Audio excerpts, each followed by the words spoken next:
Hey listeners, warm welcome back to the Aligned and Unstoppable podcast. I am so excited that you're here and just so grateful. I really want to just say thank you to everyone who has either left a kind review over on iTunes, who has taken a screenshot and tagged me on Instagram or just DM'd me, and even people who've gone out of their way to email me that's saying, hey, something in this episode really struck home and I'm doing something about it, or I'm taking action, or I am going to take your challenge to be relentless in my business for 90 days. I just want to say thank you. Those messages mean the world to me. So keep them coming. I always appreciate them. So this week's episode is very special, and actually really the whole month of October, these episodes are very special because they're going to be dedicated to Pregnancy and Infant Loss Awareness Month. That is the month of October. So if you or someone you care about has lost a child to stillbirth, miscarriage, SIDS, or any other cause at any point during pregnancy or infancy, please join us in raising awareness about this month. October is very special in that way. And I know most of my listeners are women. And the fact is that 1 in 4 women will lose a baby during pregnancy, delivery, or infancy. So these are really important things that I do want to talk about, even though maybe it is not directly related to our business. If you are a woman, it is somewhat related to you. And what's really special about this week's episode in particular is I have a special guest named Abbe Feder with me. She is from Encircle Fertility. And in this episode, she talks about her journey of entrepreneurship as well as fertility. And what she does now in her business is that she helps people who are going through their own fertility journey to offer them support and to help them through to that next level, even beyond. And she's had some clients who have successfully had babies, and she helps support them in that 4th trimester. So it's really interesting to have this conversation with her. She goes through all different stages of building her business. Her and her husband actually created a podcast to document and almost have like a sounding board to process the trauma that was going on as they were being told by medical professionals, nope, it's not going to happen for you. You won't be able to have a baby.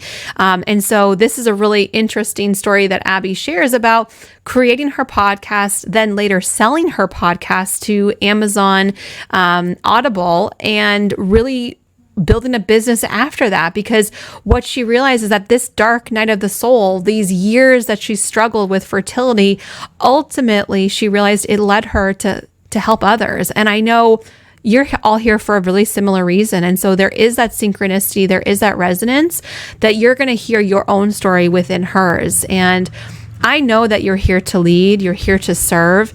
And this episode is truly inspiring. It's going to give you hope and realize that all the things that you've had difficulty with, it's for a reason. Lastly, I will say, I want you to listen for something that Abbe mentions. When she was younger, waiting tables, she makes a mention of something, which is that we can always make more money. And as entrepreneurs, I think we need to remember that. And we're building our business, and sure, we have a certain amount of clients or certain hours in the day, but also realize that opportunities are endless. And so it is important that we reach out, get help, and find people who are going to help support us through this next level of our journey. So I don't want to give too much more away. I'm really honored to have Abbe here on the podcast. Remember, any of the resources that she mentions or I mention will be found in the show notes as well as on the website. So let's get into this week's episode. And remember, take a screenshot, let us know you're listening, and tag us. Additionally, I would like to add just a slight trigger warning if you have any sensitivities towards people discussing pregnancy, loss, in vitro, or anything really related to the topic of having babies and or the loss of them. Thank you. Enjoy this week's episode. Hey, listeners, welcome back to the podcast. As you know, I have reduced my number of episodes. But what that also means is the people I bring you as guests are unbelievable. And so I'm here today with Abbe Feder, and I met her, I guess we met on Instagram. That was the first way we connected. Abbe is an entrepreneur, and she is a specialist and expert in the field of fertility.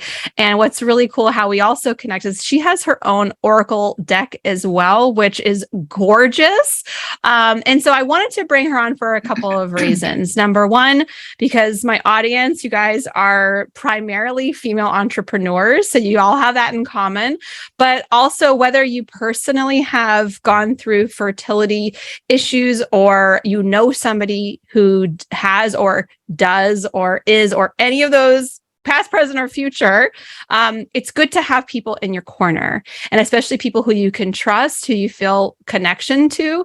And that's why I want to have Abbe here today. So warm welcome. Thank you for being here. So happy to be here. And we met actually, yes, through Instagram, because I heard you on the Kelly Roach show. Right. And I will be totally honest, I listen to her all the time. She has like multiple episodes a week. I've never like immediately reached out to one of her guests, but I just loved you like me, like you live in a dichotomy kind of, like you have the business and you have the woo. And most people don't know that about me, but I also have the woo. I think people for you like see the woo right away, right? They see the spirituality, and for me, they see more of the business person first, but beneath it all, I do have a very deep connection to spirituality and woo. So love that. I was like, I must reach out to her. Like she and I, there's just so much in common.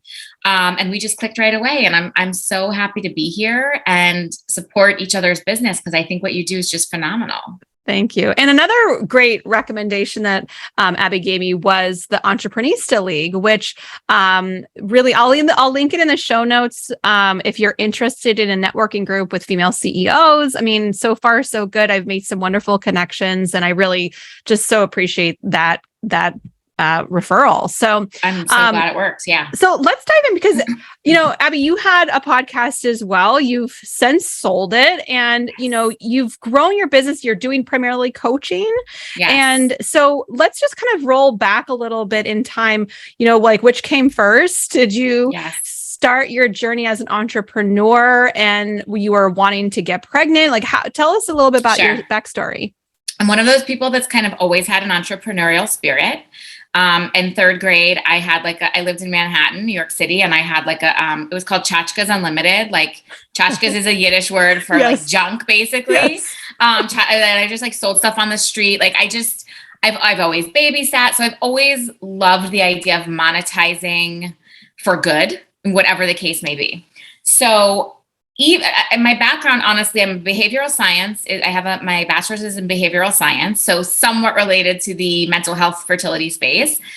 But I really got a degree to get a degree, and then I always wanted to pursue acting. And so I did go to grad school for acting.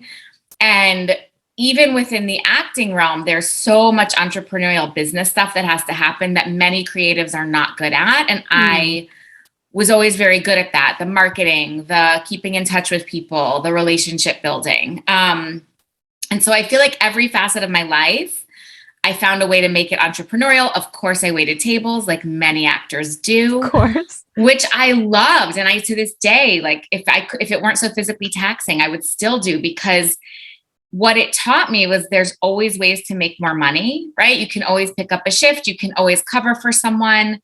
You can always work a double. And if there was something I really wanted, I would just have a way right away to just hustle a little bit more and make extra money. Yeah. And I think that I feel like everyone in life should wait tables or work in some kind of customer service or commission-based business to get that understanding, because I really think so many people are married to the idea that like you work the 9 to 5 and you make a set amount of money and that's it. So what can you do within that amount of money? Mm-hmm. And I just always feel like there's always a way to make more.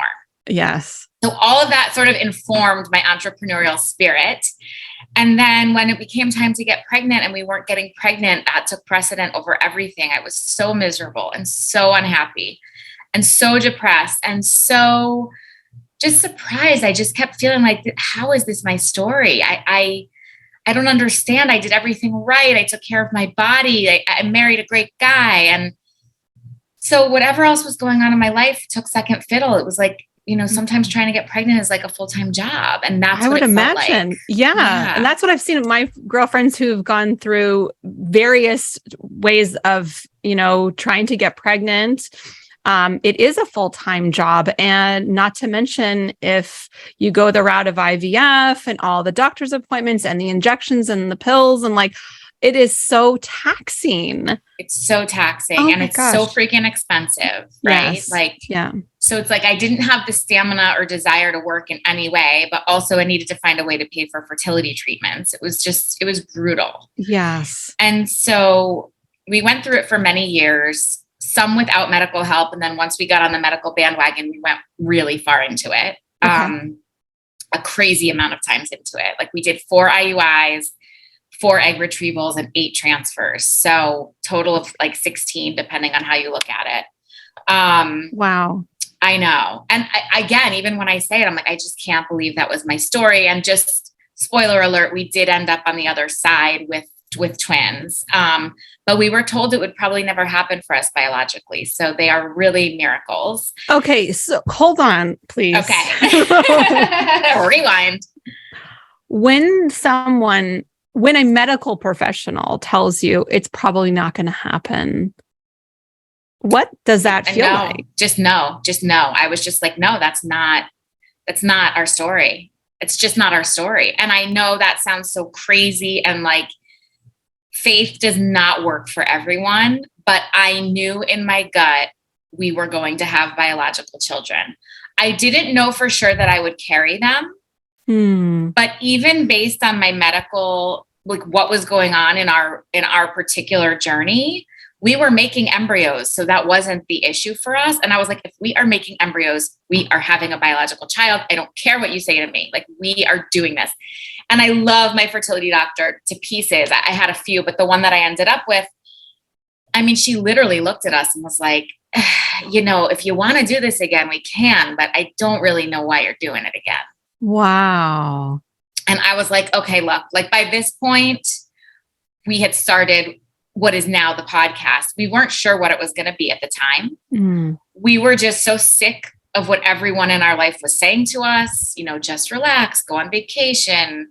You can't be 15 rounds into medical treatment and then like go on vacation and get pregnant. Sure. Does it happen to some people? Yes. Like lucky them, but that was not what was going to happen for us. What were some of the things that like were very like particularly triggering or like angering? Like, so people know what not to say, because I feel like there's a large volume of books that need to be dedicated for like stuff don't ever say to people trying to get pregnant right now. And PS, if you're ever like on the fence, should I or shouldn't I? Don't.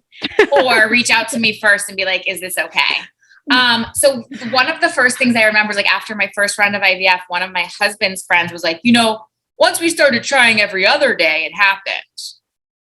And I'm like, okay, buddy, do you understand we're doing like medication every day? Like every other day is not going to do it for us. So really in general, that goes to like, don't make suggestions for people. Just don't make suggestions. Just be a safe space to listen. Right. And I always say like, honesty is the best policy. So if you don't know the right thing to say, then you say, I truly don't know the right thing to say. I just want to be here for you. Yeah. That goes miles. So much. I think people are quick to, it's like the awkward silence. Like, yes, I don't, and so they fill the space with a suggestion because it's like a knee-jerk reaction. Like, oh, I've hurt my elbow. Oh, you hurt your elbow? Have you tried icing it? Did you try wrapping it? Have you like looked at it with a doctor? Like we know like 3 things basically to give anybody suggestions with, but if it's outside that realm, it's like, I don't know. So really erring on the side of just holding space for people is really the most important, impactful thing that you can do. Exactly. And that's really, and don't like saying nothing is also not great. Right. So I think a lot of people felt they were doing the better thing by saying nothing. But again, I go back to like, let's go to the truth, which is, last time we talked, which was 6 months ago, you were going through IVF. I see you're not pregnant, or I see like, I don't know the right thing to say, but that must be really hard. And I'm here for you.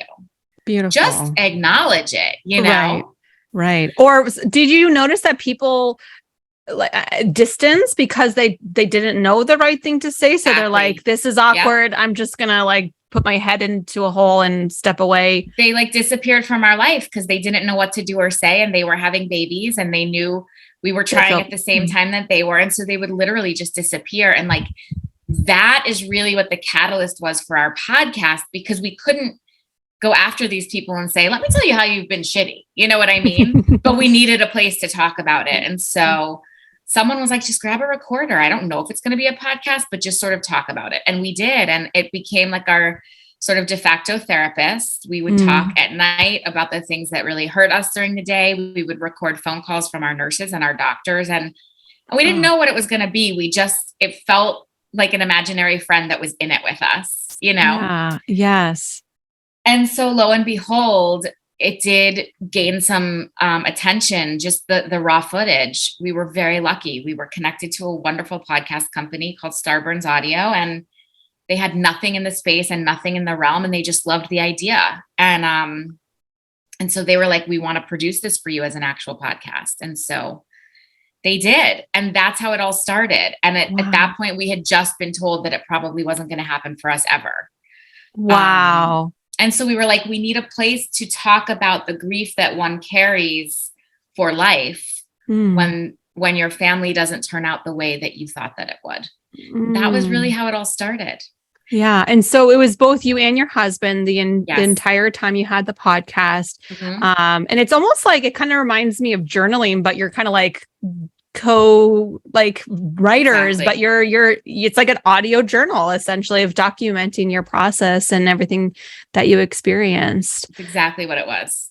And so once the podcast company kind of picked you up, both you and your husband were told this news, like it's not going to happen for you. Was there any part of you that was like, well, we should just not sign with this company? I mean, no, it almost more drove us to want to talk about it more, because I didn't ever hear people talking about what it feels like to process that grief on a daily basis. Yeah. And by the way, this was like before podcasts were as much of a thing as they are now, Right. which I love. And also specifically, there are now a lot of infertility and fertility podcasts out there. Totally. And ours was one of the first, which I love. And ours is not about like interviewing people about their stories. It is literally our actual story in real time. Wow. So very unique, very just so raw, so authentic, and super raw. Yeah. And so, like that really fueled our fire more to do the podcast. And then along the way, we did kind of our Hail Mary round of IVF, and we got pregnant with multiples. Wow. And I mean, even our podcast producers were like, are you serious? Are you serious? Are you serious? Like they could not, because they'd been through this journey with us, you know? Yes. And so then our pregnancy, of course, wasn't easy, because God forbid it ever is. And we ended up having to do a termination for medical reasons and all of these things that really, I feel, especially now, given the state of our political country, need a space to be talked about and totally given a human face. So we talked about all of it, and it's all out there. And like, that podcast company had a relationship with Audible and Amazon. And then Audible and Amazon decided they wanted to buy the exclusive rights to the podcast. So that's where we really sold it. Like we had sold it a little bit, and then Starburns helped us really sell it to Audible. So wow. And, so when you first found out you were pregnant and you shared the news, I mean, so many different areas of thought on when do you share the news? Myself and one of my close girlfriends, we are both of the mindset of like, listen, if I'm pregnant now and I lose my baby, I'd like to have the support to talk with about that, and not to have this like dark secret that I keep by myself. And I think this only perpetuates why we have so much trouble talking about miscarriages or infertility or even terminating pregnancy. Is like it's like this taboo topic. We know nobody talks about it, but yet there are millions of women suffering every day who are going through loss and have no one. They don't feel safe to be able to share that publicly. Totally.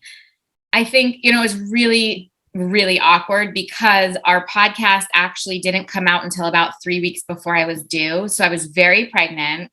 And people were hearing it and didn't know. It was kind of a cliffhanger. So they didn't know that we gotten pregnant. Gotcha. So there was like the coming out publicly, and then the coming out to our close family and friends. And honestly, pregnancy after loss and pregnancy after infertility is a whole special kind of trauma, because I didn't enjoy my pregnancy at all. I was terrified every single day that another shoe was going to drop and it wasn't going to become true. Especially with multiples. I was like, okay, well, at least if something happens to one, I'll probably still have one. I mean, these were the games I know. Oh, I know. to have those kinds of thoughts on a regular basis for it's for 40 weeks. I mean, 40, yeah, 37 weeks, whatever. Yeah. So yeah, I mean, I told my close family and friends. I still waited until after the first trimester, not so much because of loss, but because we knew we had to terminate. So we ended up getting pregnant with 3. Wow. And they were given like I was given like a 97% chance of miscarriage if I carried all 3, because I was almost 40. It was just because IVF, ups your chances of miscarriage. But the fact that 3 made it to a larger state, like to a big state, like a far stage, was insane because we had lost so many already. Yes. And now this is where a lot of my woo came in, because, I work with somebody here who's an amazing intuitive energy person. And I really needed help, first of all, deciding which one to terminate. I know that sounds horrible, but, there's a whole medical process you go through to figure it out. And you look for any possible sign that there might be one that, should be the one, but it was brutal. It was torture having to make that decision. But I have her name's Gillian, and she really helped me. This is so crazy, but I'm just going to go with it. Like, throughout my pregnancy, there was a solar spirit that was trying to get through me. And I firmly believe still that spirit was that third baby. And I was meant to, I still to this day call that baby my angel baby, because that baby, having to say goodbye to that angel baby, brought me to my family that I have now. Absolutely. So yeah, I didn't tell people, mostly because I wasn't sure if I should say I'm pregnant with 3 or 2, or if only one was going to be able to make it. It was like such, oh my gosh, like holding your breath and I can't even, these are impossible decisions for people to make. As entrepreneurs, we're like, do we have a pay in full or multi-payment? Totally. What do we do? Totally. No other repercussions. And in my business, I say to my team all the time when we have decisions, I'm like, listen, no one's going to die here. We're just selling meditation. It's going to be okay. We can't take ourselves too seriously sometimes, but these are really life and death conversations. Literally. And they're impossible. They're impossible decisions to make. They are. And so you do have to dig in deep, and you have to go into your heart, into your soul, to find those places within you to go, okay, so something has to happen. And I fully got chills when you said, like, your angel baby helped to bring your 2 kids into this world, which 100%. I say, just as I say it again, I get full chills. When you said you got them, I got them too. I know. But I truly believe that. And that's where I'm grateful that I do have some sense of spirituality and energy and universe, because it really helped guide me in this particular moment.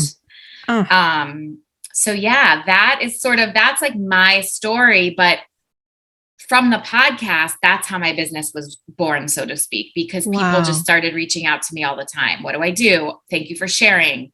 Here's my scenario. Do you know a doctor? All these things. And I was like, there's such a need for a connector of the process and the emotional piece. That's not a therapist, right? That's not available for 50 minutes at 3:00 on Tuesday and maybe has never been through it, but somebody who truly understands what you are going through. It can help shepherd you through the emotional, the physical, the financial, kind of all of it. That is how InCircle was born. So was InCircle born sort of in parallel to your children being born? It was born like, I didn't know, none of us know what motherhood's going to be like, right? Ever. Until you experience it. But I truly didn't know. I kind of assumed, since it had taken me so long, I was going to want to be with them like every minute of every second of every day and like never work again. And like a weekend, I was like, oh God, I don't know if I can be home. I don't know if I can do this, because again, when you have an entrepreneurial spirit that really just lives inside of you, you can't do nothing. So yes, I will echo that as well. I'm backing you up right here. Thank you. My calling as an entrepreneur, just similar to you, has always been there from a very very early age. My first business was when I was 22. When I finally did get pregnant, I was I think 32. And I remember,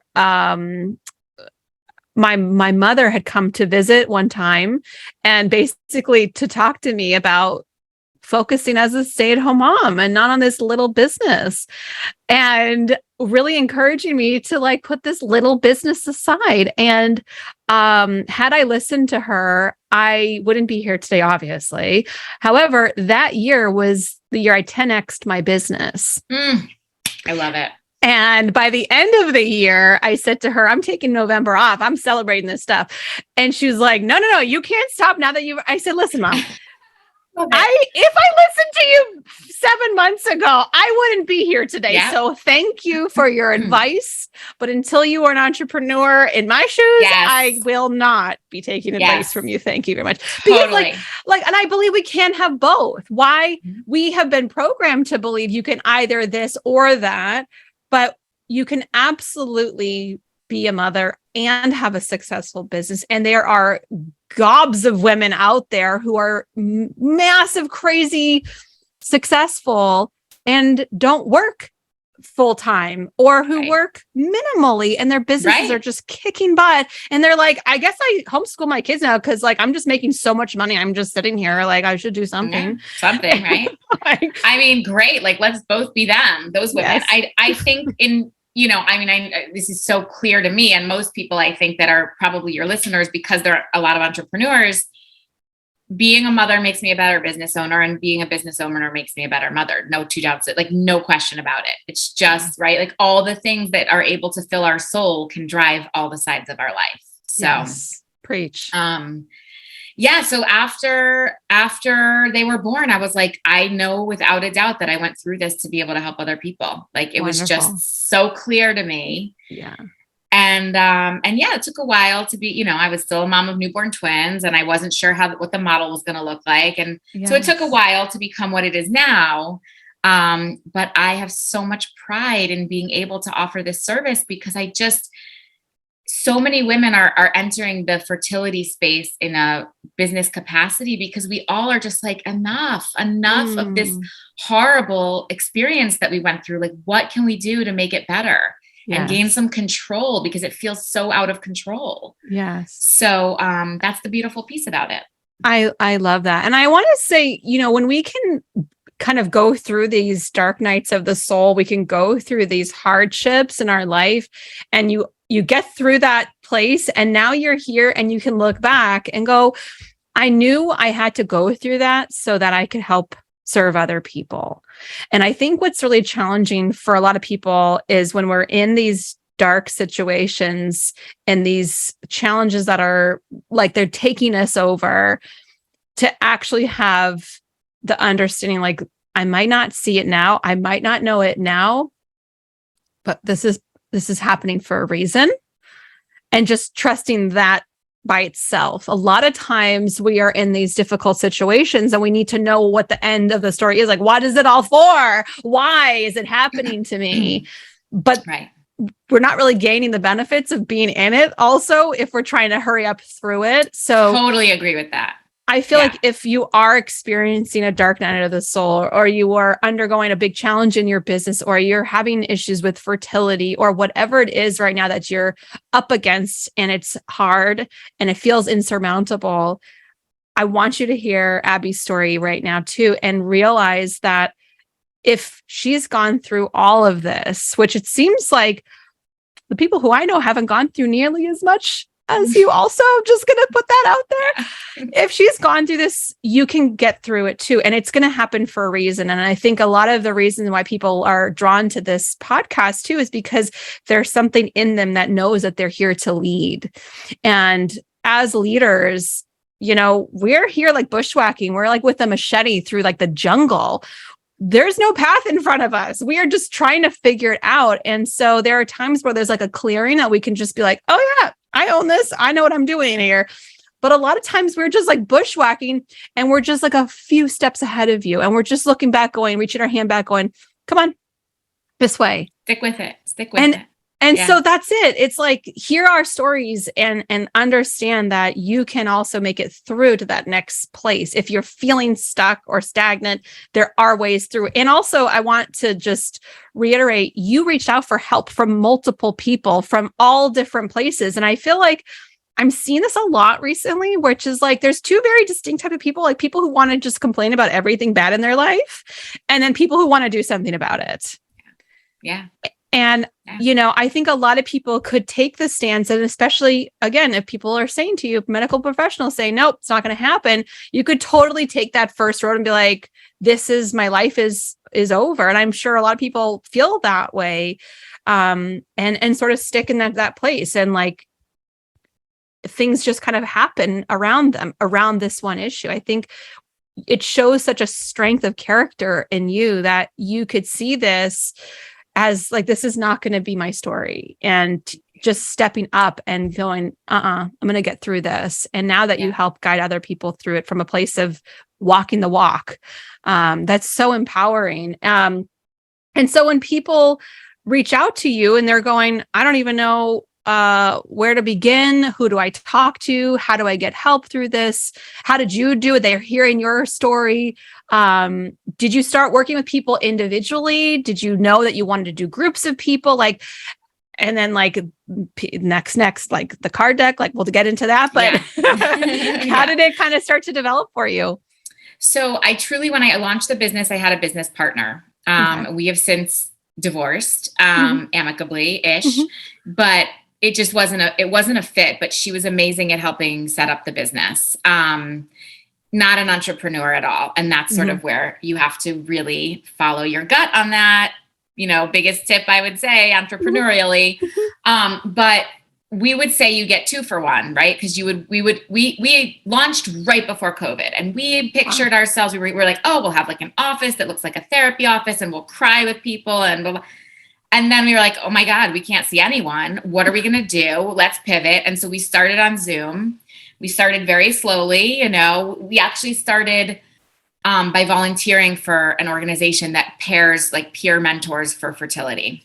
Wow. Just to get the experience and to get some testimonials and to see, could we really actually do this? Yeah. And we did it one-on-one. Like, I took a person and she would take a person. But we were like, as we launch our business, let's move it to Zoom. Let's try 2-on-1. And so that's how it kind of started. The 2-on-1 model. So you get 2 coaches, 1 patient. And her story was very different than mine. So we felt like we had a lot of bases covered. And then it just became like, well, eventually we're probably going to do 1-on-1 because we have a system now and we see what we're doing. And, you could work with us for a year or 6 months or 4 months or 3 months or an hour. And it was like, no, like that's all too much. Let's have 1 signature package. And for me, the signature package, we were finding even with 4 months, it wasn't enough. And one of my strengths is relationship building. Like, I want to know that you're committing to 6 months of going through this with me, and I'm committing to 6 months of going through this with you. I really take my clients to heart. I want them to take me to heart. I want them to feel comfortable to reach out. And unfortunately, in the grand scheme of infertility, 6 months isn't even that long. Sometimes you think this was a problem with the year package. Nobody wanted to be thinking they were going to be going through infertility still in a year, whereas many of us are. And so 6 months felt like a nice, reasonable amount of time where we could make a meaningful relationship together and still navigate 1 to 2 to maybe 3 courses of treatment and see what's happening. And the way that I say it is like, we all know about the pregnancy glow. I like to give the fertility glow, and glow is G is for gain control. L is for learn what works. O is for ovary love, and W is for win. So those are sort of the place, like the gaining control is the number 1 step, like making a plan together and not feeling like this is all happening to us. And what are we going to do? And like, we're at the helm of whatever our doctor says, but no, like, what can we do to feel in control of the journey? And then finding the right team of people, doctors, acupuncturists, energy people, whatever works individually for a specific client, and like making the plan together.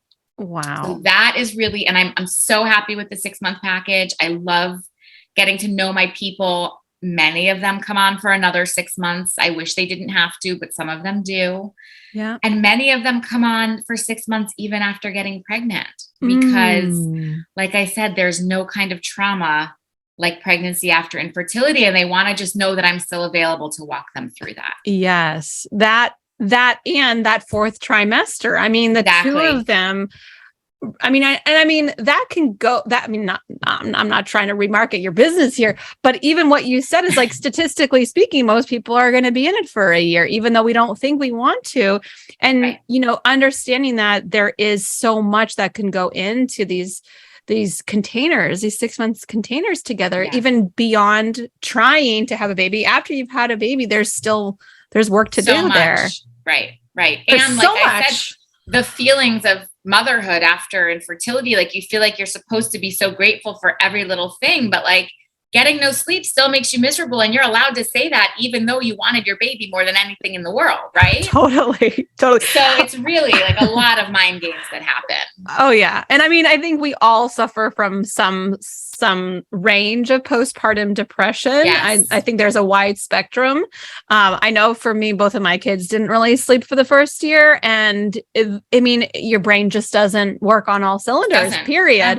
No. I remember I used to take pictures of my newborns and be like, I think people take pictures of babies to realize and remember how cute they are when like they're literally draining every ounce of life from me. Like exactly.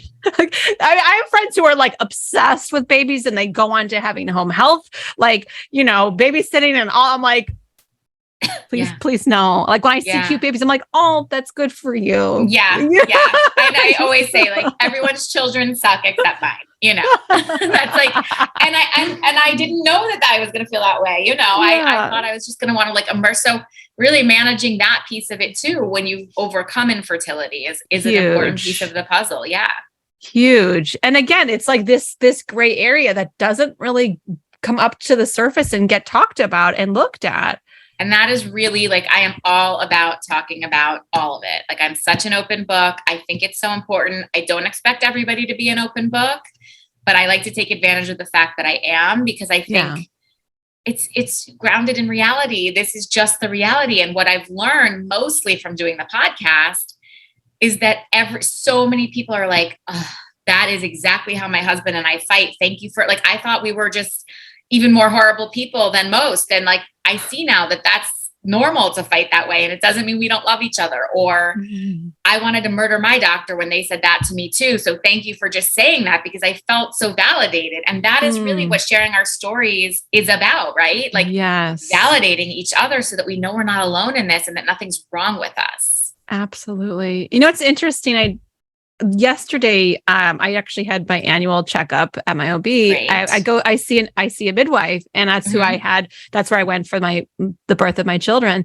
And the facility is being shut down. It's part of a hospital, and they've been petitioning, and it's actually being shut down. No. And when I went there yesterday, I was angry because there's no other alternative, a medical adjacent kind of facilities in the area with midwives with this kind of experience. And so they're like being dispersed into other places for women. And, it's surprising because Massachusetts has great reproductive health benefits and like seems really pro, you know what I mean? I'm so surprised. It's shocking. And, the midwife who I spoke to, she's been doing this for 100 years, basically. And even just the level of love and care that she gave me doing breast exam and pelvic exam. And, we were talking about, what to look for when you're doing a breast exam. And I kind of just threw in, after nursing my kids for so long, my breasts just didn't look like they used to. And, I did consider implants, and she stopped me right there, and she took my hand and put it on my belly. And she looked me in the eyes and she said, just remember, this body brought in life. This body is wonderful, and love this body. And it's like when you get that level of care, you can't possibly compare it to being in like a sterile environment. And then when you're in those maybe harsher sterile environments with doctors, and you think that that's like the norm, and you can't have a person like you who you can be like, actually, maybe we could advocate for you a little bit, or maybe we need to find a different doctor or find a place that is a little bit more in alignment with your values. I just realized how sacred that place has been for me all these years, and how it never felt like things were being pushed on me. This just felt so warm and loving and welcoming. And I would wish that for every woman going through anything. Right. Well, it's exactly what you say. Like, we don't know what we don't know. So when we go to a doctor that maybe doesn't treat us in a safe way, we leave feeling like, ooh, that was weird, but I guess that's how it goes. That's how it is. Yeah. Why would you know any different or any better? Right. That's why we need to tell these stories, correct. To know what's better. Yes, we need to tell these stories, and we need people who are like you, or groups of women who can get together and gather and speak these things out loud, and understand. I mean, part of this conditioning has been passed down from our parents and from our grandparents. I mean, I have a next door neighbor. She's 81 years old. And after she had her third baby, they put a heat lamp on her vagina. They put a heat lamp on her, and she ended up getting burns on her skin, on her labia. Oh my God. Right. It's like archaic. What was the reason that they did that? She can't even articulate it. She doesn't even know. Right. No. And she just goes with it because you're like, oh, I guess this is what I'm supposed to do. Right. Or like they took her kids and she wasn't supposed to breastfeed them. Like she was like a bad mother because she was breastfeeding. At that time, it was like a taboo thing. So it's like, this wasn't that long ago. I mean, this woman is literally living and breathing next door and telling me these stories. And so again, having people that we can talk to and who can help share these stories and hold space in this way is so important. So you work with people one-on-one. Do you have group programs, or sort of how does that? I do some group coaching, like a support group coaching, really. Okay. But I do that for other organizations like Resolve, which is the National Infertility Awareness Association. There's an amazing group called Fertility Rally that does a bunch of different support groups. Mm-hmm. So I don't personally do a group coaching, although it is very much on my radar to potentially develop one. Mm-hmm. It's hard because some people don't want to go through it with someone else. And my fear of a group coaching is like, let's say I take 5 women together and like 2 get pregnant and 3 don't. What happens, right? It's just like a little tricky. So, but I am working, what's amazing is that so many companies are starting to bring fertility benefits into their workplace, which I think is so crucial. Yes. But it's almost reactive, like a Band-Aid on a problem. And the people get the benefits, but still don't know how to use them well. Right. So what I'm doing is like trying to approach companies as like, let me help you help these women. So that you're not just like slapping a corporate insurance plan on them, but that they understand what's happening. Yes. What to choose. And so in that capacity, I'd like to work in groups. But this is like anything, it's a long road. So that's sort of what I'm working on right now. If anybody has any corporate, connections that they want to put me through to, please send them my way. Yeah. I love that. Yeah. So I, for now, just feel like, because also this is the thing with infertility. With 6 months, you might need me every day for 3 weeks, and then we're in a waiting period for 2.5 months. So that's why I do a longer term plan, because the ride is a total uneven roller coaster. So you might not need me all the time.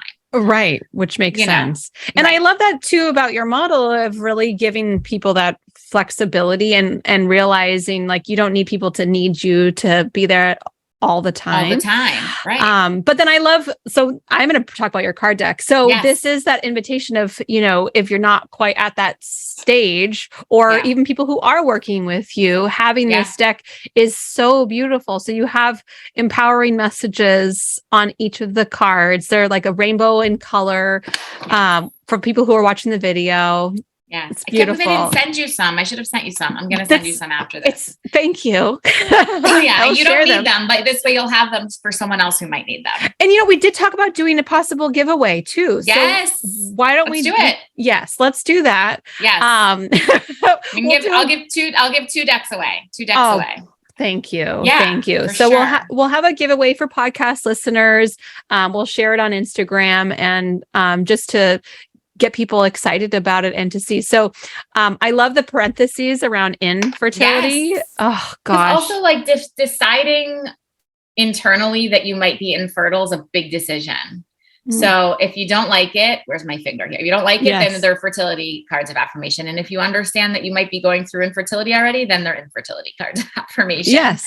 Or it's in your fertility. Exactly. Like, I think it can have multiple so meanings. many things. Yeah, Yes. I loved it.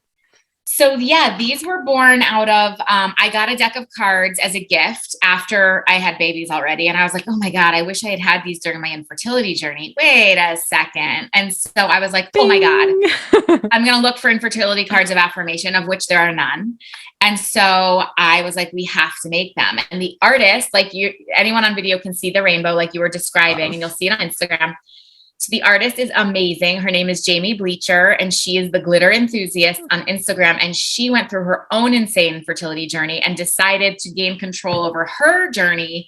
She was going to use art with IVF needles. So she takes sterile IVF needles and makes these incredible, like, here's what each card looks like. These incredible compilations. She uses like blow dryers and alcohol and she's all using it with IVF needles. And so she did the artwork. It was like such an obvious match for me. I was like, I have to call Jamie about this. I don't know. Is there another artist that would be a better match for you? I don't think so.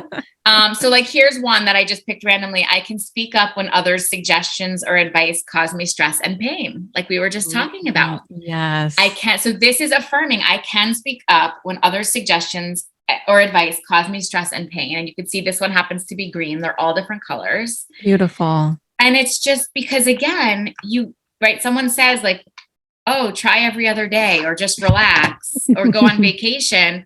And your inside is like so raging angry.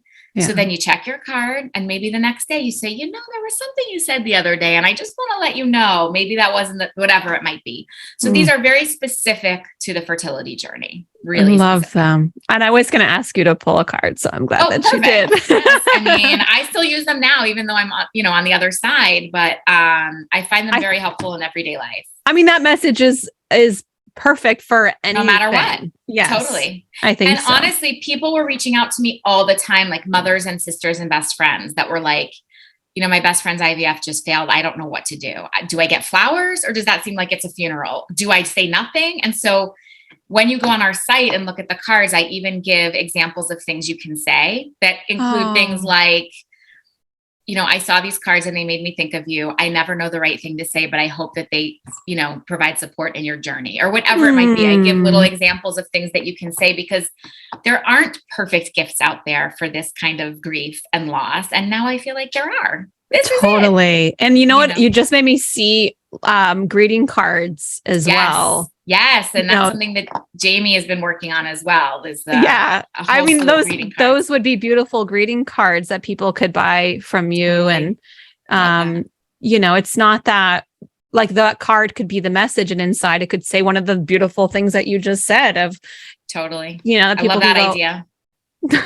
You heard it here first on the Aligned and Unstoppable podcast. You get full credit. I don't need it. But I mean, that's just it is like, we all are searching for those pieces that can say the things that we wish we could say. And being able to give people a tool like that is so wonderful.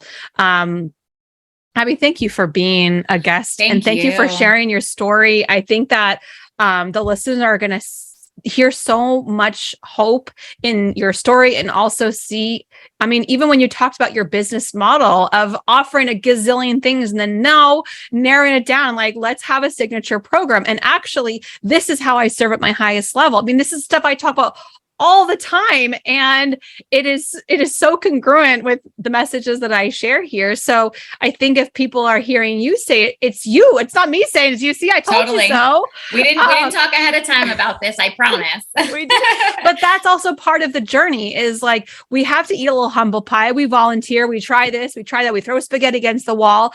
And then we go, this is it. Like we have to get to that piece, but we can't just, I think people want to fast forward and just get to the place where they have the thing that sells to everybody. But like, what fun is that? You're not going to build your audience and build your messaging and understand who you are if you just start with, I just offer this one thing and you're not even confident in it at that point either. No. And I think one of the important things that I do hear you say in a different way is like nothing is set in stone. So if you try it and it doesn't work for you, then you just can change it. It's not right. Like that was hard for me because I'm very like, plan must be in place. Now this is the plan. I can't change it. I just put it in place. But if it's not serving you or your people, then it's not working. So change it, Powerful. All right. I adore you. The feeling is mutual, Abby. Yes. So everybody can find you. You're In Circle Infertility on Instagram. Yep. In Circle Fertility and Abbe Feder. You can find either one and find me on both. And I love my DMs. So feel free to reach out. You can go to my website if you want a 30-minute, connection call to see if maybe you want to work together, we're a fit, please reach out for that. And we're going to do two card giveaways, which I'm super excited about. So cool. But it's like, this is the podcast that just keeps on giving. I love it. So good. I love it. All right, listeners, thank you so much. If you enjoyed this week's episode, please take a screenshot and tag me and Abby in your stories. We both love DMs. She just said it. Yeah. This is the best way to give back to us, to say thank you, to say what was your aha, or that something really helped you. Or if Abby said, oh, this particular phrase, and then you used it on your friend and you're like, oh my gosh, this was exactly what I needed to say. Thank you for those words. Connection is everything. And we are both totally all about it. You can always leave a positive review on iTunes and give us both a shout out on there. Thank you for listening and sticking with us. And please get yourself in that card giveaway. I want you to win those cards. They're so gorgeous. Thank you for listening. Lots of love. We'll see you on next week's episode.